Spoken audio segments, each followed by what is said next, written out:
سرخط مهمترین خبرها: پخش نوار شکنجه پسر از سوی پدر خشم کاربران را برانگیخت.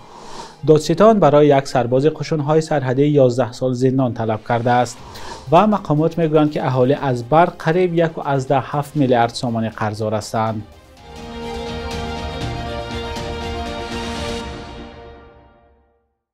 سلام بینندگان عزیز، برنامه نویدی بامدادی است با آخرین خبرهای تاجیکستان و جهان. امروز 29 ایول سال 2025 است.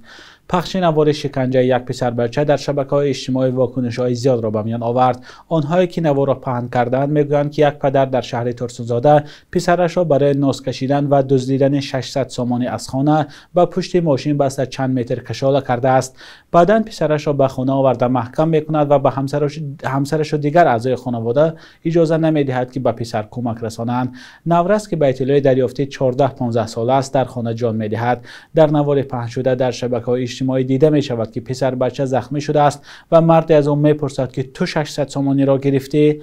مقامات شهر ترسونزاده و هم وزارت کارهای داخلی حادثه را رسما شرح ندادند. صبح 29 ایول در حکومت شهر ترسونزاده به رادیوی آزادی گفتند آنها نیز این خبر را شنیدند و نورست تا بیمارخانه آوردند وفات کرده است. یک پزشک بیمارستان شهر ترسونزاده گفت که تا جای آنها معلومات دارند حادثه در جماعت 10 سالگی استقلالیت رخ داده است. در شبکه‌های اجتماعی این معلومات هم هست که این مرد تلاش کرده است پسرش را پنهانی دفن کند ولی از سوی پلیس محلی بازداشت شده است.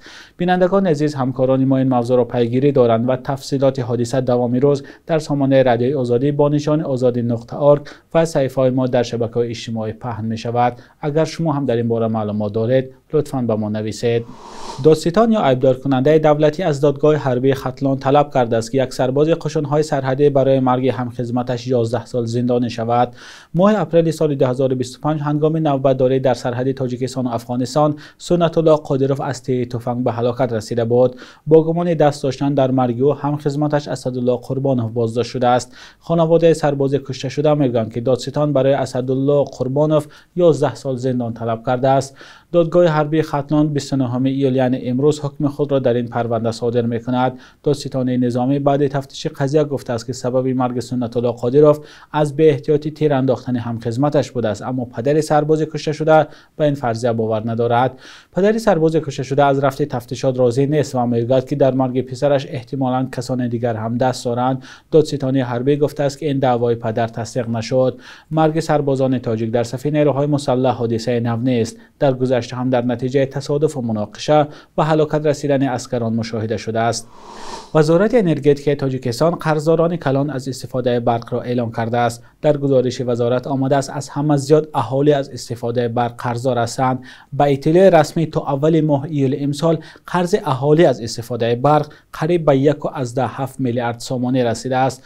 آمار مقامات درباره قرضداری اهالی از برق سالهاست که شبهه و گمان‌های را به میان آورده است. خبرنگاران بارها این موضوع را با نمایندگان شرکت برق تاجیک بحث کردند که در صورت پرداخت نکردن مبلغ استفاده برق انتقال برق به منزل ساکنان قطع می شود. سوال خبرنگاران این بود که در این حالت 1 میلیارد دلار زیاد قرض اهالی از کجا پیدا شد؟ نمایندگان شبکه‌های تقسیمات برق پیشتر گفته بودند که بیش از 1 میلیارد قرض می باشد که سالهای گذشته جمع شده است. مستقلانه تصدیق کردن این حرفها فعلا مشکل است. به اطلاع وزارت انرژتیک تاجیکستان بعد اهالی کلانترین قرضداران از برق شرکت آلومینی تاجیک می باشد که قرضش به 718 میلیون سومانی رسیده است. آژانس بهداشت زمین و آبیاری با 238 میلیون سومانی، تشکیلات و مؤسسه‌های بودجتی با 108 میلیون و کارخانه‌های آب و کرز با 16.4 میلیون سومانی از قرضداران کلان در نزد اداره برق بودند. نخست وزیر تشکیلات خودگردان فلسطین گفته است که برای برقرار کردن ثبات در نوار غزه گروه حماس باید سلاحش را به زمین گذاشته اداره این باریکه را به تشکیلات خودگردان سپارد. محمد مصطفی در یک کنفرانس در دفتر سازمان ملل در نیویورک گفته است اسرائیل باید نیروهای خود را پر از غزه بیرون برد. گروه حماس باید قدرت را در این منطقه کنار گذاشته سلاحش را به تشکیلات خودگردان فلسطین سپارد. گروه حماس که از سوی آمریکا و اتحاد اروپا سازمان تروریستی شناخته شده است، حماس سال 2006 در انتخابات شورای قانونگذاران غزه غلبه کرد. بعدا میان نیروهای حماس و گروه فلسطینی فتح درگیری‌های خونین سر زد. ماه ایون سال 2007 حماس پر قدرت در غزه را به دست گرفت. گروه فتح باشد در کرانه باختری حکومت میکند. در این قسمت برنامه نظرپرسی گذرانده همکارمان امیر عیساییو را تقدیم شما میکنیم که از ساکنان در دوشنبه پرسید که چه چیزی میتواند زندگی آنها را بهتر کند. سطح زندگی اهل خانواده ما رو دانش و خانه حرکت کردن، کار، یک جای کاری خوب داشته باشی، خانه داشته باشی. همین من میفارم همین زندگیم به خانه دار باشم. 2 فرزندم داره، همینا جای کردم در کار. کار جای کاری بهترین باشد. چرا جای کار؟ چون که اویلای کالون دارم و این اویلا رو حتما فرزندا رو تامین کردم، روزگار، درآمد خوب، مزد مهنت خوب، همون چیز میتواند زندگی بهتر کنه. به همین اویلوی مرد وجود داره. اگر مرد نباشه در زندگی چی نمیشه، اویلا وجود نمیاره. اگر شوهر می‌داشتم زندگی من بهتر میشد. اگه شوهر ندارم من، اما بچه‌م همچون مرد نگاه میکنه، همچون در زندگی چی میکنه، اویلا داری را. آن چیزی که در زندگی صرف میشد همون چیزا میتونه زندگی ما رو بهتر کنه.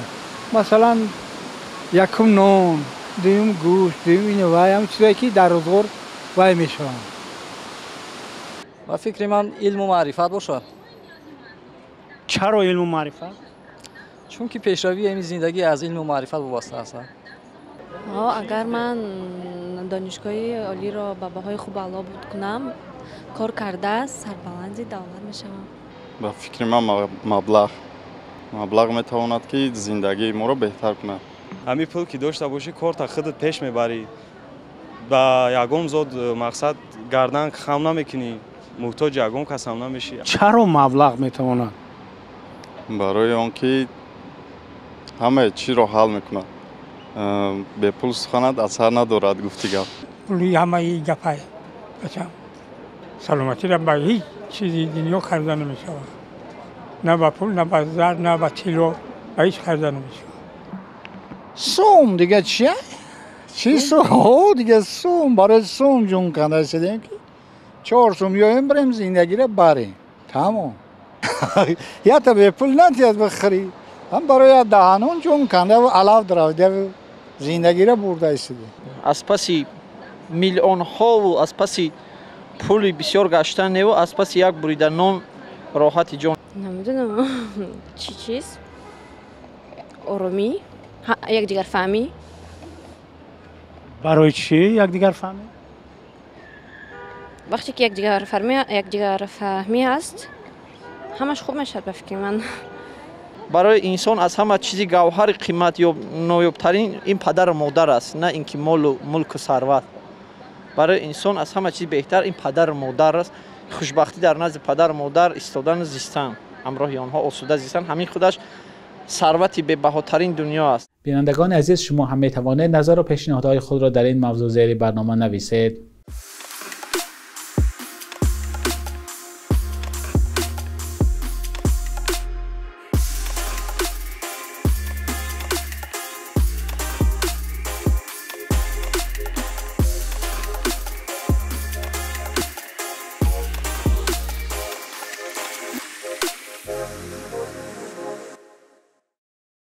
یک روز تاریخ است که مهمترین تحولات تاریخی در روز 29 ایول را فرا می‌گیرد.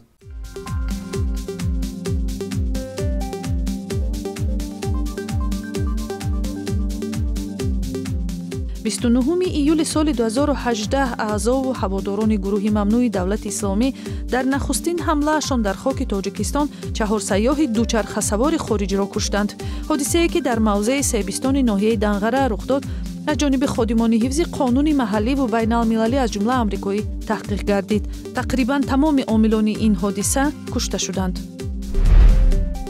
29 ایول سال 2003 دادگاه عالی تاجیکستان 2 نفر را که در قتل محی الدین عالمپور خبرنگار BBC و ویکتور نیکولین خبرنگار تلویزیون روسیه متهم می‌شدند به مهلت 15 و 22 سال از آزادی محروم کرد.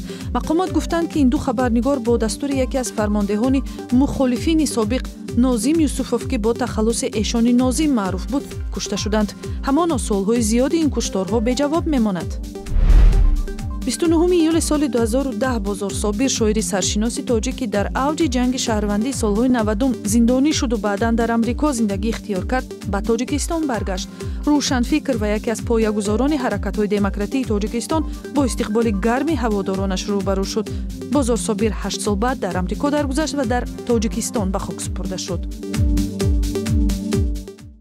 صبح امروز در بانک تجارتی تاجیکستان 1000 روبل روسیه به 118 سوم برابر $100 آمریکایی باشد تا 950 سوم ارزش دارد. قرب رسمی بانک ملی تاجیکستان برای 29 ایول چنین تعیین شده است.